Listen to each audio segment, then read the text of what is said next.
कितने प्रतिशत वार्षिक सरल ब्याज की दर से कोई धन 8 वर्ष में स्वयं का दुगना हो जाएगा?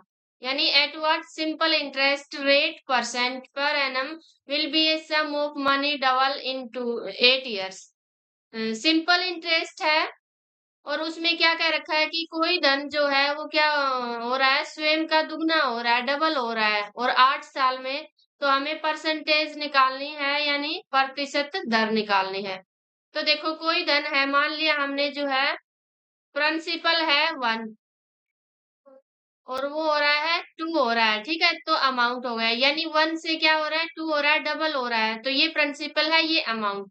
तो हमारा जो बढ़ा क्या है, इंक्रीज हुआ है, वो क्या हुआ है, ये ब्याज है, ठीक है, इंटरेस्ट है जो हमारा इंक्रीज हुआ है। तो हमें क्या निकालनी है, दर निकालनी है, यानी रेट निकालनी है। तो रेट क्या होती है, 1 साल का ब्याज, 1 साल का ब्याज अपोन में क्या होता है, मूलधन, ठीक है, यानी किस पे जो है ब्याज लगा है, इनटू में 100।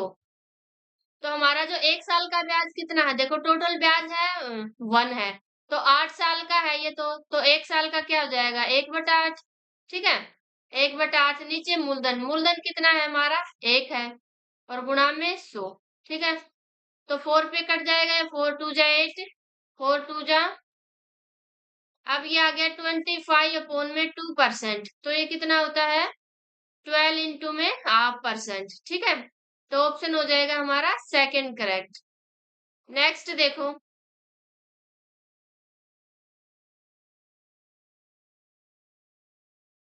क्या है, एक व्यक्ति 400 आम के क्रय मूल्य पर 320 आम बेच देता है, तो उसका लाभ प्रतिशत क्या होगा? देखो, a man sells 320 mangoes at the cost price of 400 mangoes, his gain percentage. क्या है, एक आदमी 400 आम के क्रय मूल्य पर यानी कॉस्ट प्राइस पर ही 320 आम को सेल कर देता है, तो उसका जो प्रॉफिट परसेंट है वो कितना होगा? देखो, सेल कर देता है कितने, 320 आम, किस पे, वो सेलिंग प्राइस, यानी जो सेलिंग प्राइस है 320 का, वो किसके इक्वल है, 400 के कॉस्ट प्राइस के इक्वल है। अब इस कॉस्ट प्राइस को इसके नीचे ले आएंगे, ठीक है, यहाँ 400 था, इसको इसके नीचे ले जाएंगे, तो हमारा हो गया, देखो सेलिंग प्राइस आ गया 400 और कॉस्ट प्राइस आ गया 320। तो देखो यहाँ पे जो सेलिंग प्राइस है वो ज्यादा है, कितना ज्यादा है, 80, ठीक है, यानी 80 रुपीज का क्या हो रहा है, यहाँ पे प्रॉफिट हो रहा है। तो किस पे हो रहा है ये, कॉस्ट प्राइस पे 320। अब लाभ परसेंटेज में निकालना है तो 100 से मल्टीप्लाई कर देंगे, 0 से 0 कैंसिल, 8 4 जा 425, यानी 25% क्या आ गया हमारा, प्रॉफिट आ गया ये, ठीक है। ऐसे क्वेश्चन बार बार रिपीट होते हैं एग्जाम में। अब हमारा नेक्स्ट टाइम एंड वर्क का क्वेश्चन है, A can do a piece of work in 24 days if B is 60% more efficient than A, then the number of days required by B to do the same piece of work is। क्या है कि ए एक किसी काम को 24 दिन में कर सकता है, जो बी की जो कार्य क्षमता है यानी जो एफिशिएंसी है ए से 60% अधिक है, तो उसी काम को बी जो है कितने दिन में करेगा। देखो ए जो है कितने दिन में कर सकता है, 24 दिन में कर सकता है, ठीक है। अब हम एफिशिएंसी देखेंगे, बी क्या है, 60% मोर एफिशिएंट है, हमने मान लिया ए की एफिशिएंसी है 100, तो बी की 60% मोर है, ज्यादा है, तो इसकी क्या हो गई, 160 हो गई। अब इनको काट लेंगे, ठीक है, 2 5 जा और 2 8 जा, यानी एफिशिएंसी ए की तो आ गई 5 और बी की आ गई 8, ठीक है। यानी जो एफिशिएंसी होती है वो होता क्या है, एक दिन का काम होता है, ए एक दिन में 5 काम कर सकता है और बी एक दिन में 8 काम कर सकता है, ठीक है। तो ए एक दिन में 5 काम करेगा लेकिन वो 24 दिन काम करता है, तो टोटल काम कितना हो गया यहाँ पे, 24 गुणा 5, ठीक है, यानी टोटल वर्क हो गया यहाँ पे 120, ठीक है, 120 काम। लेकिन ये जो टोटल वर्क है हमें बी से करवाना है, तो 120 अपॉन में क्या आ जाएगा, बी एक दिन में कितना करता है, 8 करता है, तो दिन कितने लगेंगे टोटल उसको, 8 1 जा 8 5 जा, ठीक है। यानी 15 डेज लगेंगे उसको कंप्लीट काम को करने में, किसको, बी को। क्योंकि जो टोटल वर्क होता है वो क्या होता है, एफिशिएंसी इनटू में टाइम, ठीक है। यहाँ पे इसी का यूज किया है मैंने, वर्क अपॉन में क्या आ जाएगा, एफिशिएंसी, तो हमारा टाइम निकल आता है। लेकिन जब हमें एफिशिएंसी निकालनी हो तो टाइम से डिवाइड कर देंगे। Breadth of a square are increase by 30% and 20% respectively, the area of rectangle so formed exceed the area of square by, क्या है कि जो किसी स्क्वायर की जो है लेंथ और ब्रेथ को कितना इंक्रीज कर दिया जाए, 30 और 20%, देन जो रेक्टेंगल का एरिया कितना इंक्रीज होगा किससे, स्क्वायर से, वो हमें बताना है। तो इसको हम ऐसे निकालेंगे, कितना इंक्रीज होगा, a प्लस में b प्लस में a इंटू बी अपॉन में 100, यानी पहले कितना इंक्रीज हो रहा है, 30%, ठीक है। दूसरी बार जो है 20% इंक्रीज हो रहा है, इंक्रीज हो रहा है तो इसलिए हम इसको प्लस से लिख रहे हैं, प्लस में 30 इंटू में 20 अपॉन में 100, ये हो गया 30 प्लस 20 कितना हो गया यहाँ पे, 50, प्लस में इस जीरो से ये कैंसिल, इससे ये कैंसिल, 3 2 जा 6, यानी 50 प्लस में 6 56%, जो इंक्रीज हुआ है वो कितना हुआ है, 56% इंक्रीज होगा, ठीक है। अगर यहाँ पे जो है एक क्या डिक्रीज हुआ होता 20%, तो हम इसको माइनस में लिखते, ठीक है। अगर इंक्रीज हो रहा है तो प्लस में लिखेंगे और डिक्रीज हो रहा है तो माइनस में। अगला देखो, if the area of a circle is A, radius r and circumference is C, then which of the following is true. देखो अगर जो है एरिया है सर्कल का ए है, ये हमारा सर्कल होता है ऐसे कुछ, ठीक है। इसका अगर एरिया ए है और सरकमफ्रेंस यानी टोटल लेंथ सी है, तो जो है कौन सी रिलेशन इनमें से ट्रू होगी।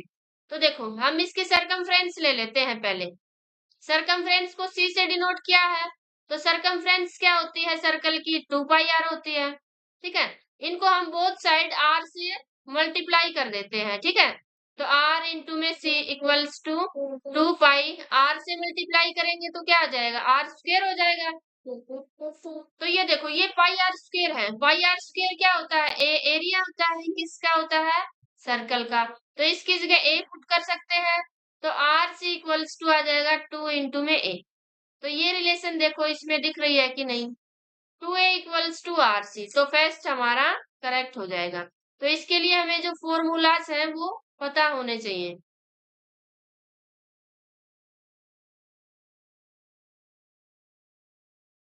अगला देखो एचसीएफ का क्वेश्चन है, what is the HCF of, fraction का जो है एचसीएफ कैसे निकालते हैं। तो यहाँ पे देखो क्या आएगा, इनका एचसीएफ निकालना है तो जो न्यूमेरेटर है उनका तो क्या आएगा, एचसीएफ ही आएगा, ठीक है। एचसीएफ ऑफ 5 10 15, और नीचे वालों का क्या आएगा, एलसीएम आएगा, एलसीएम ऑफ 6 18 और 36, ठीक है। लेकिन यहाँ पे अगर एलसीएम निकालना होता तो ऊपर वाले का एलसीएम निकालते और नीचे वाले का एचसीएफ, ठीक है। तो एचसीएफ देखो 5 10 15 का हाईएस्ट कॉमन फैक्टर क्या है, हाईएस्ट कॉमन फैक्टर इनका 5 ही है, 5 से ही तीनों डिवाइड हो रहे हैं और किसी से नहीं होंगे, तो एचसीएफ आ गया 5। अब एलसीएम देखो, लिस्ट कॉमन मल्टीपल 6 18 36 कैसे भी निकाल सकते हैं, तो इनका जो एलसीएम आएगा वो क्या आएगा, देखो 36, सबसे पहले हम देखते हैं इनमें सबसे बड़ा कौन है, 36, तो 36 से सारे डिवाइड हो रहे हैं कि नहीं, देखो 6 से भी हो रहा है, 18 से भी, 36 से भी, तो इसका एलसीएम आ जाएगा 36, तो हमारा आंसर आ गया 5 अपॉन में 36, ऑप्शन ए। अगला देखो स्क्वायर रूट का क्वेश्चन है, तो सबसे पहले हम इस स्क्वायर रूट को सोल्व करेंगे, फिर इसको करेंगे और फिर पूरे को करेंगे। तो देखो 3018 प्लस में 36, ठीक है, ऐसे ही है, प्लस में अब इसका स्क्वायर रूट क्या होता है, 169, 30 होगा इसका स्क्वायर रूट, ठीक है। तो अब कितना आ गया, देखो 3018 प्लस में कितने हो जाएंगे ये 49 हो जाएंगे। तो 49 का स्क्वायर रूट क्या होता है? 7 होता है। तो ये आ गया हमारा 7। अब इनको ऐड करेंगे तो कितना हो जाएगा? 5 2। अब इसका स्क्वायर रूट क्या होता है? ये होता है 55 का स्क्वायर रूट। ठीक है, तो ऑप्शन हो जाएगा हमारा थर्ड। अगला देखो, the surface area of a sphere is 616 square metre, then what will be its radius. तो रेडियस क्या होगी वो हमें बतानी है। तो स्फीयर का जो सरफेस एरिया होता है वो क्या होता है? Area of a sphere. Sphere का एरिया क्या होता है? ये होता है 4 पाई r स्क्वायर, जो कि हमें गिवन है कितना है? 616।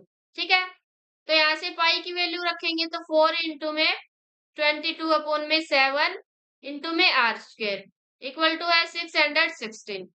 यहाँ से देखो काट देंगे, 4 से ये कैंसिल हो जाएगा। कितने पे जाएगा? 4 1 जा, 4 5 जा और 4 4 जा। अब ये 22 पे कैंसिल हो जाएगा, 7 पे चला जाएगा। ठीक है, तो यहाँ से हमारे पास आ गया r² अपॉन में 7 इक्वल टू 7। क्रॉस मल्टीप्लाई करेंगे तो r² इक्वल टू आ जाएगा 49। ठीक है, बोथ साइड क्या कर देंगे? स्क्वायर रूट लगा देंगे। तो r की वैल्यू क्या आ जाएगी? 7, यानी रेडियस आ गई हमारे पास 7।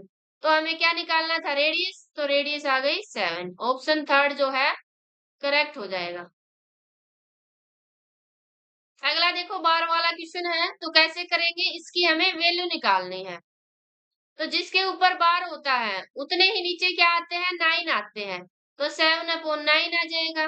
ठीक है, फिर ये डेसिमल रिमूव हो जाएगा, 6/9 आ जाएगा, -5/9। यानी 1 डिजिट पे ही बार था तो 9 आ गया। 9 यहाँ पे एलसीएम आ जाएगा, ऊपर कितना आ गया? 7 प्लस में 6 माइनस 5, कितना आ जाएगा? 8। 8/9 आंसर आ गया 8/9। अगला देखो, यूनिट प्लेस, यूनिट डिजिट निकालना हमें। The unit digit in the product, इसमें जो है यूनिट डिजिट क्या होगी? तो हम कैसे चेक करेंगे? जो ये यूनिट डिजिट है इन नंबर्स की, इनको मल्टीप्लाई करके देख लेंगे। तो इसका 1 है और इसका 5 है, इसका 6 है, इसका 8 है। तो 6 5 जा 30 इंटू में 8। तो यहाँ पे क्या आ जाएगा? 0 आ जाएगा। तो यूनिट प्लेस पे क्या आ जाएगा? 0 आ जाएगा।